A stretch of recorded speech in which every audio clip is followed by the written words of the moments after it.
আজ আমি বিটরুট দিয়ে টিন্টেড লিপ বাম বানাবো। এর জন্য আমি একটা বিটরুটের অর্ধেক নিয়েছি। এটাকে আমি ছোট ছোট স্লাইস করব।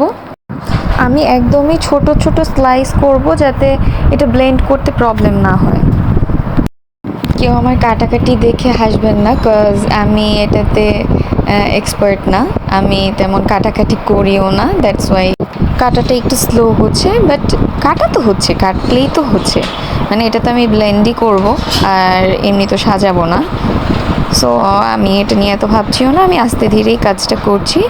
দেখতেই পাচ্ছেন আমার হাত একটু কাঁপছে কাঁপছে এরকম দেখা যাচ্ছে, তো এটা সমস্যা নেই। আনাড়ি হাতের আনাড়ি কাজ।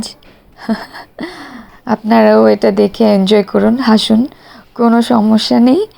বাট কাজটা যা করতে চাচ্ছি সেটা ঠিক মতো হলেই হলো। এত বেশি ছোট করতে হয় না ব্লেন্ড করতে হলে, তাও আমি করছি। সেলফ স্যাটিসফ্যাকশনেরও তো একটা ব্যাপার আছে। আর আমি এর আগে কখনো এই লিপ বামটা বানাইনি, আমিও ইউটিউব থেকেই দেখেছি। মিক্সিংয়ের জন্য এখন মিক্সারে দিয়ে দিচ্ছি, কিছুক্ষণ ব্লেন্ড করব, মানে কয়েক সেকেন্ড হলেই তো হয়। সো কয়েক সেকেন্ড ব্লেন্ড করে দেন আমি নামিয়ে ফেলবো। বিটরুটের লিপ বামটা ঠোঁটে দিলে এত সুন্দর একটা কালার আসে। সো ব্লেন্ড করার পরে এমন হয়েছে, এটা একটু গুঁড়ি গুঁড়ি দেখা যাচ্ছে, মানে এটা হচ্ছে শুকনা মশলা ব্লেন্ড করার যেটা ছিল ওইটাতে আমি দিয়েছি।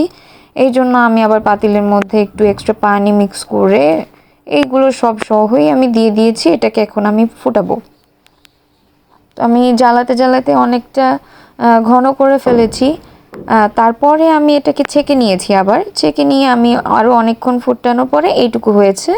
বিটরুটের যেই জুসটা আছে সেটা দিতে পারলে আরও বেশি ইফেক্টিভ হয়, কালারটাও অন্যরকম আসে। বাট আমি একটু একটু ডার্ক কালার চেয়েছিলাম, দ্যাটস ওয়াই আমি জ্বালিয়েছি।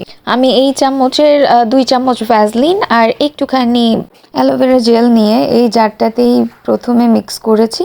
জারটাকে গরম পানির উপরে রেখে নাড়তে হয়েছে অনেকক্ষণ, তারপর মিক্স হয়েছে সুন্দর মতো।